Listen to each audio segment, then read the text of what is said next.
विनाशकारी प्रलय आ सकते हैं। हजारों सालों से सक्रिय महाज्वालामुखी के प्रस्फोट।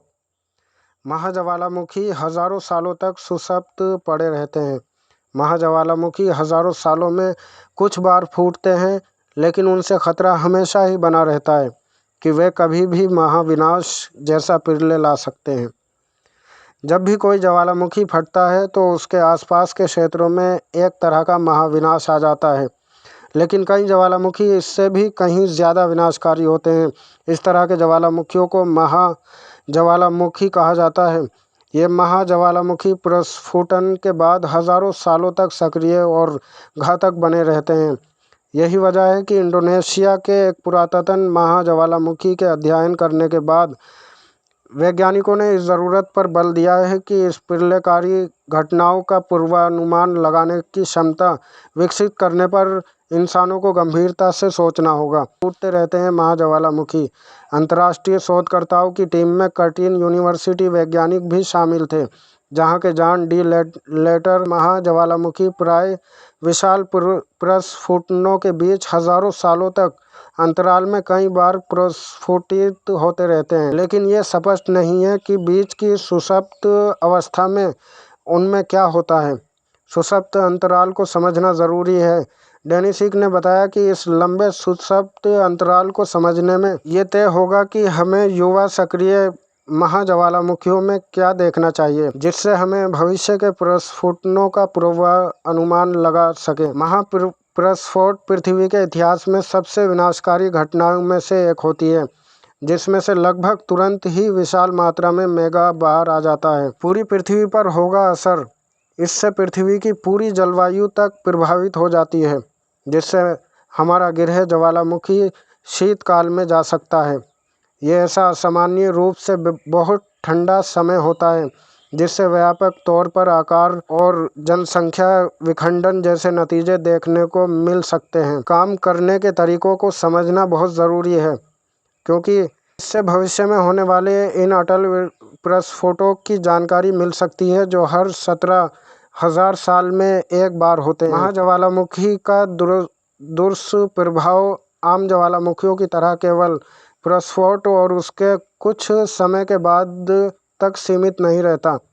हजारों साल पुराने मैग्मा का अध्ययन इस टीम ने इंडोनेशिया में 75,000 साल पहले हुए टोबा महाप्रस्फोट के बाद मैग्मा का अध्ययन किया। उन्होंने फील्ड स्पार और जिरकान जैसे खनिजों पर खास ध्यान दिया, जिनमें आग्नेय चट्टानों में हीलियम और आर्गोन गैस कैरिकार्ड टाइम कैप्सूल की तरह जमा हो गए थे। ऐसे जमा मैग्मा अध्ययन में दर्शाया गया कि महाप्रस्फोट के बाद प्रस्फुटन से बने गहरे गड्ढे से मैग्मा 5 से 13,000 सालों तक लगातार निकलता रहा। इसके बाद उसके ऊपर कछुए की खोल की तरह एक ठोस परत जम गई।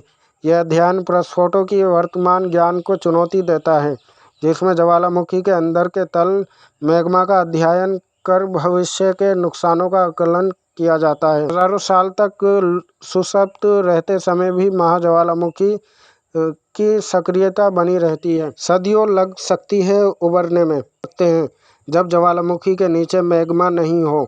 इस लिहाज से प्रस्फोट के लायक महाविस्फोट की प्रभाव स्थानीय और वैश्विक दोनों स्तर पर हो सकता है, लेकिन उससे उभरने में दर्शकों को सदियों का समय लग सकता है। अध्ययन के नतीजे बताते हैं कि केवल महाप्रस्फोट के ख़त्म होने से ही खतरा ख़त्म नहीं हो जाता, बल्कि खतरा हजारों साल तक कायम भी रहता है। पहले वे किस अवस्था में था और प्रस्फोट के बाद किस अवस्था में है, सब जानना महाज्वालामुखियों को समझने के लिए बहुत ज़रूरी है।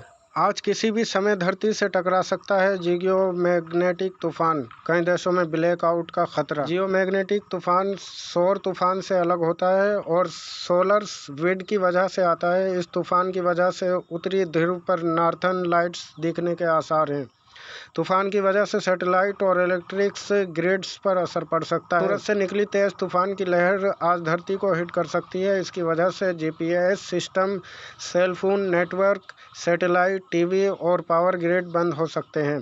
अमेरिकी सरकार के अंतरिक्ष मौसम पर नज़र रखने वाली संस्था ने 26 सितंबर को जियोमैग्नेटिक तूफान ग्रोमैग्नेटिक स्टॉर्म के पृथ्वी से टकराने की चेतावनी दी है, यानी किसी भी समय धरती पर कुछ मिनटों के लिए परेशानी खड़ी कर सकती है। मुताबिक सूर्य की सतह पर बड़े पैमाने के विस्फोट होते हैं, जिसके दौरान कुछ हिस्से बेहद चमकीले प्रकाश के साथ बहुत ज़्यादा ऊर्जा छोड़ते हैं, जिसे सन फ्लेयर कहा जाता है। सूर्य की सतह पर होने वाले इस विस्फोट से उसकी सतह से बड़ी मात्रा में चुंबकीय ऊर्जा निकलती है, जिससे सूर्य की बाहरी सतह का कुछ हिस्सा खुल जाता है। इस हिस्से को कोरोनल होल्स कहा जाता है। इन्हीं होल्स से ऊर्जा बाहरी की ओर निकल जाती है, आग की लपटों की तरह दिखाई देती है। वैज्ञानिकों के अनुसार अगर ये एनर्जी लगातार कई दिनों तक निकलती रहे तो इससे बहुत छोटे न्यूक्लियर पार्टिकल भी निकलने लगते हैं, ब्रह्मांड में फैल जाते हैं, जिसे जियोमैग्नेटिक तूफान कहा जाता है। सबसे ज़्यादा महत्वपूर्ण यह होता है कि सूर्य की सतह पर किस दिशा में विस्फोट हुआ है।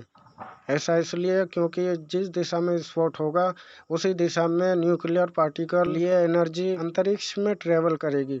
ऐसे में यदि विस्फोट की डायरेक्शन की ओर है तो यह ऊर्जा उस पर भी असर डालेगी।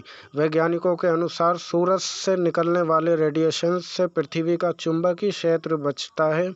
धरती के गर्भ से निकलने वाली चुंबकीय शक्तियाँ, जिससे वायुमंडल के आसपास एक कवच बन जाता है, वो इस पार्टिकल का रुख मोड़ देता है, लेकिन सौर तूफान के दौरान इस कवच को भेद देते हैं, जिससे पृथ्वी पर बड़ा असर होता है। सोलर तूफान को G1 से लेकर G5 तक 5 श्रेणियों में बांटा गया है। सबसे कमज़ोर और 5 नुकसान की सबसे अधिक संभावना होती है। उठते तूफानों का असर सैटेलाइट पर आधारित टेक्नोलॉजी पर हो सकता है।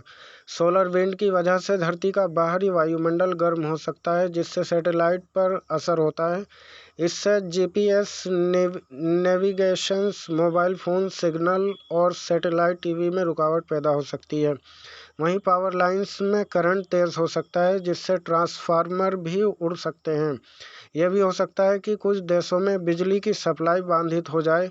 इलेक्ट्रिकल ग्रिड और इंटरनेट पर असर के जरिए इनकी तीव्रता को समझा जा सकता है। धरती पर सौर तूफान का सबसे भयावह असर मार्च 1979 में देखने को मिला था। हवाई सौर तूफान की वजह से कनाडा के हाइड्रो-क्यूबेक इलेक्ट्रिसिटी ट्रांसमिशन सिस्टम 9 घंटे के लिए ब्लैक आउट हो गया था। इसके बाद 1991 में सौर तूफान की वजह से लगभग आधे अमेरिका में बिजली गुल हो गई थी, लेकिन ये सबसे बड़े तूफान नहीं थे। ऐसा कहते हैं कि सबसे भयावह सौर तूफान 1-2 सितंबर 1859 में आया था। कैरीगिटन इवेंट कहा गया था। उस वक्त इतनी बिजली, सैटेलाइट, स्मार्टफोन आदि नहीं थे, इसलिए नुकसान ज़्यादा महसूस नहीं हुआ। लेकिन जिस तीव्रता का तूफान उस वक्त आया था, अगर वह वर्तमान में आज आ जाए तो भारी तबाही मच जाती। कई देशों में पावर ग्रिड बंद हो जाते, सैटेलाइट काम नहीं करती, GPS प्रणाली बाधित होती, मोबाइल नेटवर्क गायब हो जाते, रेडियो कम्युनिकेशन खराब हो जाते।